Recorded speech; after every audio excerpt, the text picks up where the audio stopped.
नमस्कार, मैं राकेश परमार और आप देख रहे हैं महत्वपूर्ण मुद्दा। महत्वपूर्ण मुद्दे में आज सबसे महत्वपूर्ण विषय तो यह होना चाहिए था कि देश में स्वदेशी वैक्सीन बनाने वाली कंपनी के मालिक आधार पूनावाला ने एक बयान दिया है। मैं तो कहूँगा कि अफसोस जाहिर किया है कि उसके पास लाखों करोड़ों वैक्सीन है, लेकिन मांग अभी 0 वैक्सीन की हो रही है।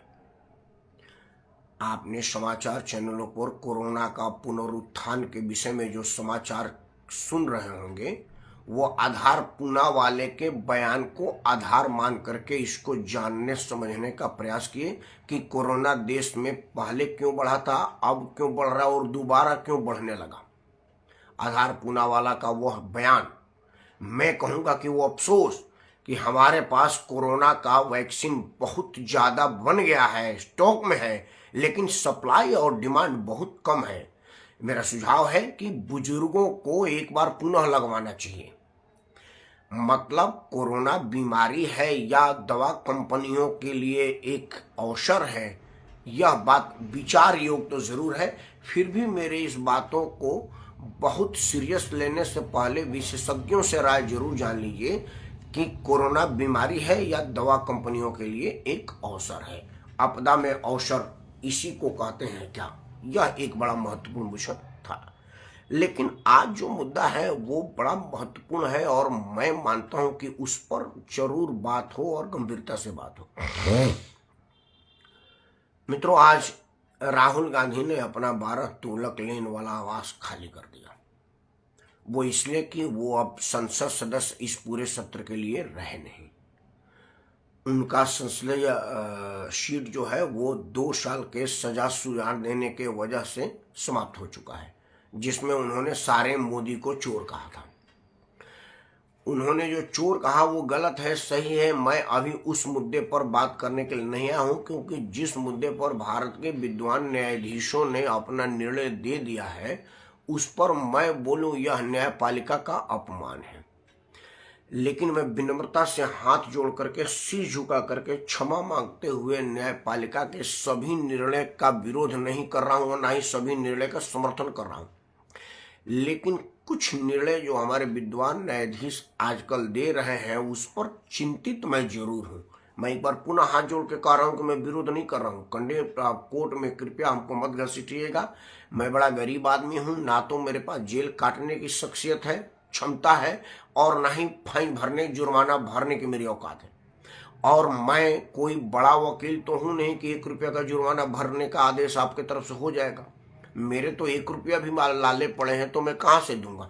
लेकिन मैं ये जरूर पूछना चाहूंगा कि जो आप लोग के ही बिरादरी के कुछ लोग कह रहे हैं कि हर नारी पुरुष है, हर पुरुष नारी है, यह बात मैं कई बार शीशा के सामने अपने सारे वस्त्र उतार करके देखा कि मेरे में कहाँ से नृत्य है। यह बात मेरे को समझ आया नहीं है, क्योंकि मैं पुरुष हूं, मेरी मानसिकता पुरुष है, मेरी जो हरकतें हैं वो पुरुषों वाली है, मेरे जो शारीरिक रिक्वायरमेंट है वो पुरुषों वाला है, मेरे जो शरीर को जरूरत है पुरुष वाला वो सब पुरुष वाला है।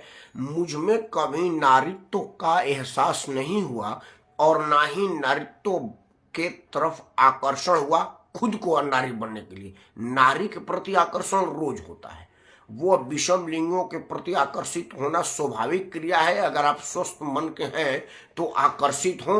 हाँ, आप आक्रामक हो जाए किसी नारी के प्रति, यह गलत है। लेकिन अगर आप आकर्षित हो रहे हैं अपने विषम लिंग के प्रति, मतलब पुरुष किसी नारी के प्रति आकर्षित होता है या कोई नारी किसी पुरुष के प्रति आकर्षित होती है, तो यह स्वाभाविक क्रिया है और यह मानसिक बीमारी में नहीं आता, मानसिक रोग में नहीं आता, मानसिक दोष में नहीं आता। तो मैं अपना जो मानसिकता है, मेरा जो मन है, मेरा जो तन है, इनमें इन्हीं सब चीज़ों का अनुभव किया हूँ। मुझे कभी नारी बनने की कोई ना तो मनसा रही, ना अभिलाषा रही, ना ही इच्छा रही। तो यह क्यों हो रहा है, यह बात मैं नहीं समझ पा रहा हूँ कि क्यों करके यह कहा जाता है कि भाई आप पुरुष तो नारी हैं, नारी भी पुरुष है। यह बात गले नहीं उतरता। खैर विद्वान न्यायाधीशों ने जो न्यूट्रल जेंडर है या जिसको हम सब लोग छक्का हिजड़ा जो कहें, उनको आपस में शादी करने की इजाजत दे ही चुका है, समान लिंग में शादी करने की परमिशन दे ही रहा है। इन सब चीजों को देखने के बाद मुझे विद्वान न्यायाधीशों के विद्वता पर संदेह करूं या उन पर ऐतराज करूं, मेरे को नहीं समझ में आ रहा है कि भारत के इस सांस्कृतिक धरोहर पर जिस तरह से कुठारघात किया जा रहा है कि आप पुरुष को पुरुष से विवाह करने, यौनाचार करने और अत्याचार करने को जायज मान रहे हैं, तो मैं आपके मानसिकता को दोष दूं, आपके कलम को दोष दूं या कानून को दोष दूं? मैं बड़ा छोटा आदमी, मैं इसको नहीं समझ पा रहा हूं। मैं पुनः अपने विद्वान न्यायाधीशों से माफी मांगते हुए कहता हूं कि मुझ पर कृपया कंडेम्प्ट ऑफ कोर्ट ना लगाइएगा। हो सके तो मुझ पर कंडेम्प्ट ऑफ कोर्ट लगाने के बजाय हम सब लोगों को ये बताने का प्रयास करिएगा कि आखिर आपको कब यह एहसास हुआ कि पुरुष भी स्त्री है और स्त्री भी पुरुष है, किस एक्ट के अंतर्गत हुआ? क्योंकि सीआरपीसी, सीपीसी और जो भारतीय दंड विधान है उसमें कहीं इसका वर्णन है क्या? क्योंकि हमारा संविधान की पूरा अध्ययन मुझे नहीं है, यह मैं जानता हूं। खैर, बात विद्वान न्यायाधीशों के विद्वता पर राजीव गांधी के पुत्र राहुल गांधी के सजा के ऊपर आई थी, इसीलिए मैं इतना बातें कह दिया। आज न्यायालय पर बात करने का ना तो मेरा मन है और ना ही मेरी चाहत है। मित्रों, राहुल गांधी को यह सजा इसलिए भुगतनी पड़ी क्योंकि जब संसद में इस पर रोक लगाने का अध्यादेश आया था तो राहुल गांधी ने प्रेस कॉन्फ्रेंस में उसको फाड़ करके कहा कि यह डस्टबिन के युग है, इस पर चर्चा करना बेमानी है। आज उसी में वो फंसे हैं तो अपना सिंपैथी लहर गेन करने का प्रयास कर रहे हैं, वो उनका मुद्दा है। मैं तो यह कह रहा हूं कि क्या यह उनको राजनीतिक लाभ दे पाएगा? और बात वाला मामला होगा वो सतपाल मलिक वाला, पहले राहुल गांधी पर। मित्रों, हमारे देश में सिंपैथी लहर बड़ा काम आता है। इंदिरा गांधी के दुखद देहांत के बाद राजीव गांधी सबसे ज्यादा सदस्य संख्या के साथ सदन में पहुंचे थे और प्रधानमंत्री बने थे।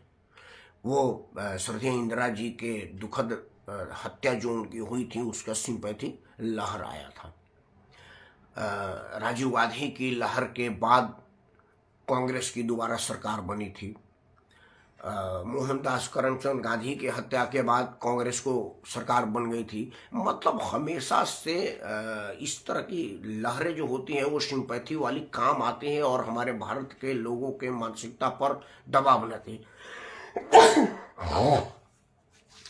लेकिन क्या राजीव गांधी के पुत्र राहुल गांधी का घर खाली करना भी दबाव बनाएगा लोगों पर?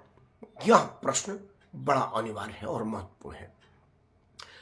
मित्रों, देशवासियों को इस बात की जानकारी है कि बेशक राहुल गांधी कांग्रेस के अधिवेशन में यह कह रहे हो कि मेरे पास अपना घर नहीं है, मैं 2004 से संसद हूं, तब लोग ये पूछेंगे कि भाई अगर आपके पास घर नहीं है तो क्यों नहीं है? क्योंकि आपके जो पूर्वज थे आदरणीय पंडित जवाहरलाल नेहरू जी, उनको कहा जाता था कि उनका कपड़ा धुलने के लिए पेरिस जाता है और वो विदेश के पानी उस वक्त मंगा के पिया करते थे। और मतलब जो विलासिता का प्रदर्शन पंडित जवाहरलाल नेहरू ने किया, दत्तकथा है या ओरिजिनल मैं नहीं जानता, लेकिन शायद एक कथा प्रचलित है, आपके पूज्य नाना जी कहेंगे कि पर नाना जी कहेंगे, वो मुझे ध्यान नहीं, मैं पंडित जवाहरलाल नेहरू कहता हूँ कि शायद मोतीलाल नेहरू ने अपने बेटे के लिए विश्वविद्यालय के सभी गेटों पर तब का महंगा गाड़ी खड़ा कर दिया था कि पता ना मेरा बेटा किस गेट से निकल जाए,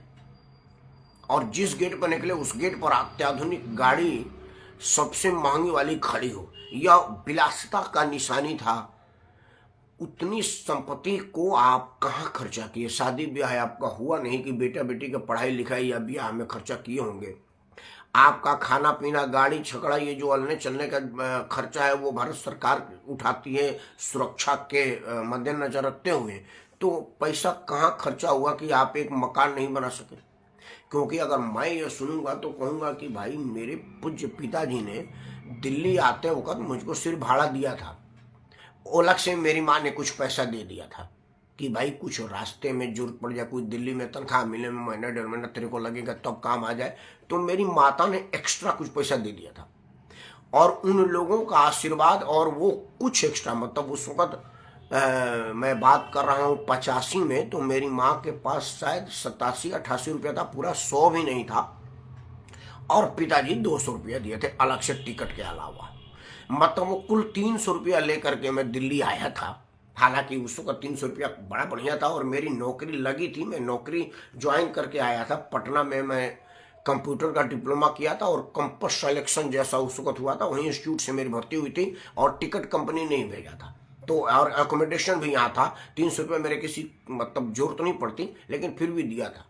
उस 300 रुपया और अपने माता पिता के आशीर्वाद से आज दिल्ली में 3 मंजिला मकान मैंने बनाया हुआ है और अपने 4 बच्चों को दिल्ली के सबसे महंगे स्कूल में पढ़ा करके और सबसे प्रतिष्ठित विश्वविद्यालय में शिक्षा स्नातक तक दिया है।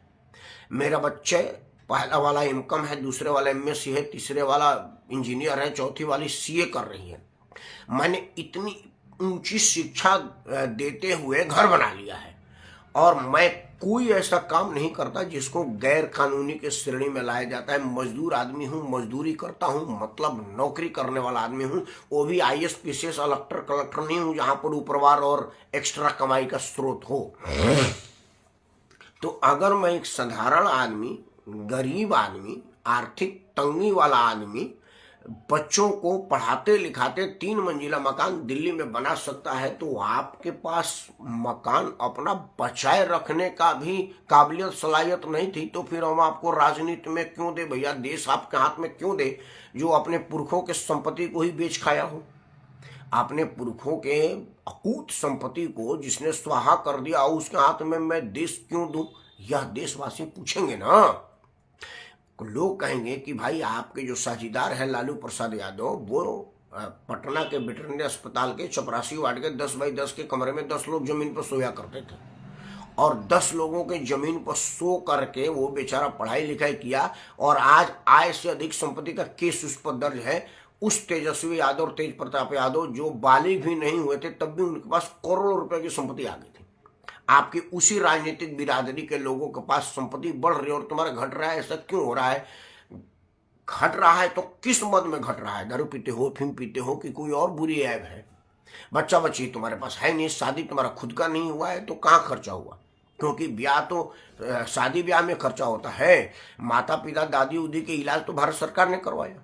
भाई आपकी माता जी का तबीयत खराब होता है तो वो एसपीजी प्रोटेक्टेड रही हैं, अब ने एसपीजी हटा है तो वो तो सुरक्षा के दर्जा रखते हुए भारत सरकार देती है।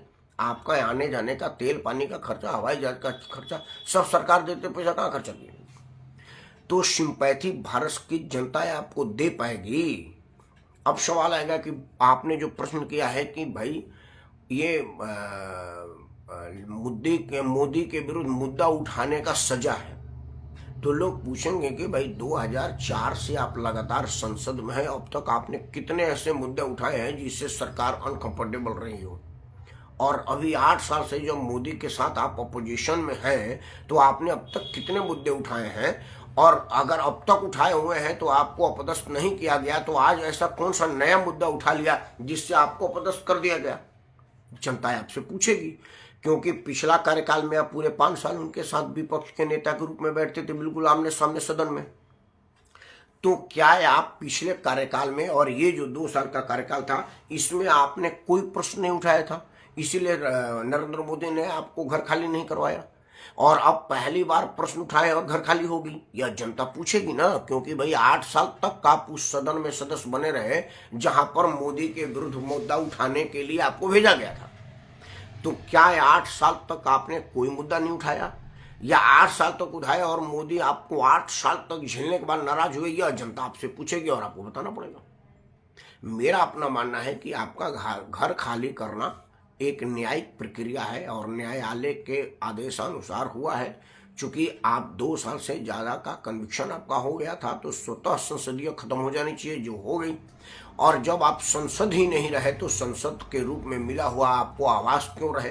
हाँ, आप पत्र दे देते कि मेरे को 6 महीना 7 महीना और दे दिया जाए, या मेरे पास घर नहीं है, जो आपने कांग्रेस के अधिवेशन में भाषण दिया था, तो मेरे को बाजार मूल्य के हिसाब से किराया ले करके मुझको इस घर में रहने दिया जाए, सरकार आपको कंटिन्यू कर देती।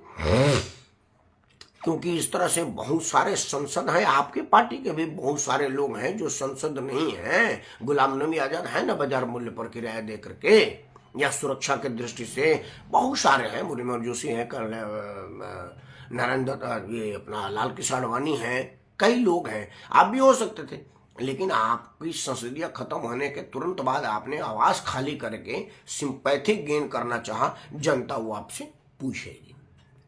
खैर, जनता तो आपसे भी बहुत कुछ पूछेगी, कितनों बात का आप जवाब देंगे, और मैं आपसे कितना बात पूछूं। आप लोगों के 1952 से लेकर के अब तक का तो इतना मुद्दा है कि 10-12 साल लग जाएगा मुझे बात करने में। मैं ये 20-30 मिनट में क्या कर पाऊंगा?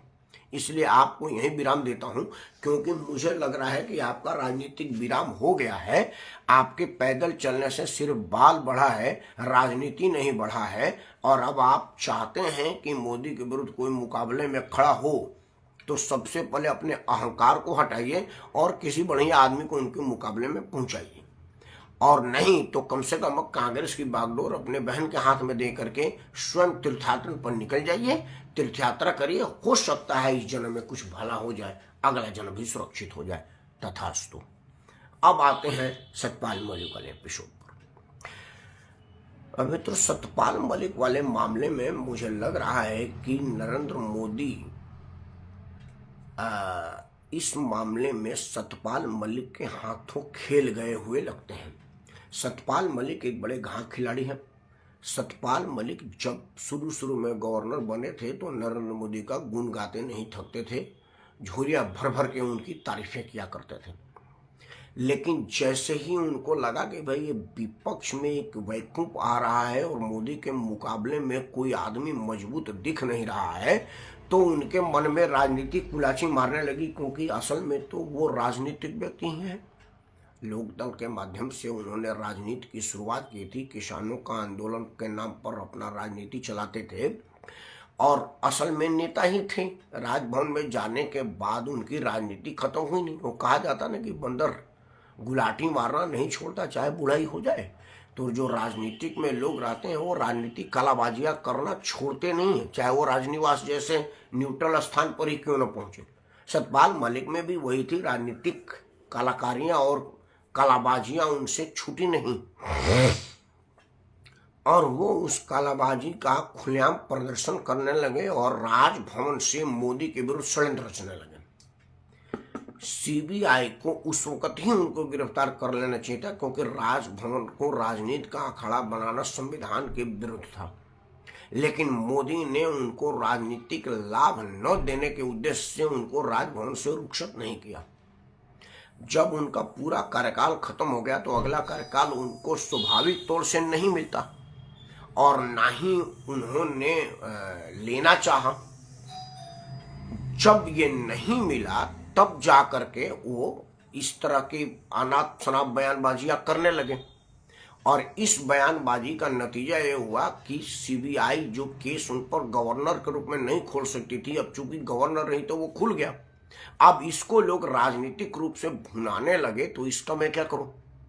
लेकिन यह बात सिंपैथी सरकार के विरुद्ध जाएगी या मलिक के पक्ष में जाएगी, यह यक्ष प्रश्न है। विचार करना है, आप भी विचार करिएगा। और तब तक राजनीति किस तरफ जा रही है यह जरूर करेगा। जय हिंद, वंदे मातरम।